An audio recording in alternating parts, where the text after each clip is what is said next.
ভবিষ্যতে ধনী মানুষরা অমর হওয়ার উপায় খুঁজে পেয়েছে। মাত্র $100 মিলিয়ন বিনিময়ে একটি বিশেষ মেশিনের সাহায্যে মানুষের মস্তিষ্ককে একটি তরুণ শরীরে ট্রান্সফার করা যায়। এতে মানুষ নতুন জীবন পেয়ে যায়। 63 বছর বয়সী এক ধনকুবের, যে বছরের পর বছর কনস্ট্রাকশন ব্যবসা করে বিপুল সম্পদ গড়ে তুলেছিল, তার কাছে সবকিছুই ছিল, লাক্সারি গাড়ি, প্রাসাদের মতো বাড়ি এবং অগাধ অর্থসম্পদ। কিন্তু হঠাৎ করেই সে জানতে পারে তার শেষ স্টেজের ক্যান্সার হয়েছে এবং তার হাতে মাত্র 6 মাস সময় বাকি। নিজের জীবন বাঁচানোর জন্য সে একটি রহস্যময় বায়োটেক কোম্পানি সম্পর্কে জানতে পারে। শোনা যায় এই কোম্পানি $100 মিলিয়ন বিনিময়ে মানুষকে নতুন জীবন দেয়। ধনকুবেরটি সঙ্গে সঙ্গেই কোম্পানির সাথে যোগাযোগ করে। কোম্পানির মালিক তাকে জানায় তারা ইতিমধ্যেই 12 জন মানুষের মস্তিষ্ক নতুন শরীরে ট্রান্সফার করেছে এবং কখনো কোনো সমস্যা হয়নি। এছাড়াও সে বলে যে নতুন শরীরগুলো ব্যবহার করা হয় সেগুলো আসলে ক্লোন, তাই কারো কোনো সন্দেহ হয় না। অপারেশনের দিন ধনকুবেরটিকে একটি রেস্টুরেন্টে কফি খেতে বলা হয়। কিছুক্ষণ পর হঠাৎ তার শ্বাস নিতে কষ্ট হতে শুরু করে, আর তাকে একটি গোপন ল্যাবে নিয়ে যাওয়া হয়। সেখানে কর্মচারীরা তাকে এবং একটি নতুন তরুণ শরীরকে একটি বিশাল মেশিনে শুয়ে দেয়।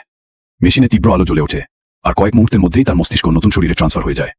এখন সে জ্যাক নাম নিয়ে একটি তরুণ শরীরে নতুন করে জীবন শুরু করে। অন্যদিকে তার পুরনো শরীরটি দ্রুত কবর দিয়ে দেওয়া হয় এবং মিডিয়ায় তার মৃত্যুর খবরও প্রকাশিত হয়। অপারেশনের খরচ কেটে নেওয়ার পর জ্যাক নামেই তার সমস্ত সম্পদ ট্রান্সফার করে দেওয়া হয়।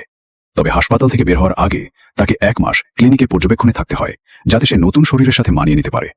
সেই সঙ্গে তাকে জানানো হয় আগামী 2 বছর পর্যন্ত তাকে একটি বিশেষ ওষুধ খেতে হবে, যা হ্যালুসিনেশনের মতো সাইড ইফেক্টকে দমন করে রাখবে।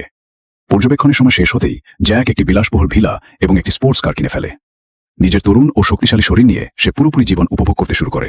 দিনে খেলাধুলা, রাতে পার্টি। সে প্রতিদিন ওষুধ খায় আর প্রতিটি মুহূর্ত উপভোগ করে। কিন্তু একদিন পার্টির ব্যস্ততায় সে ওষুধ খেতে ভুলে যায়। সেই রাতেই হঠাৎ তার মাথায় অচেনা কিছু স্মৃতি ভেসে উঠতে শুরু করে, এতটাই বাস্তব যেন সেগুলো সে নিজেই বেঁচে এসেছে। ভয় পেয়ে জ্যাক কোম্পানি ডিরেক্টরকে ফোন করে। ডিরেক্টর বিষয়টিকে ওষুধ না খাওয়ার কারণে হওয়া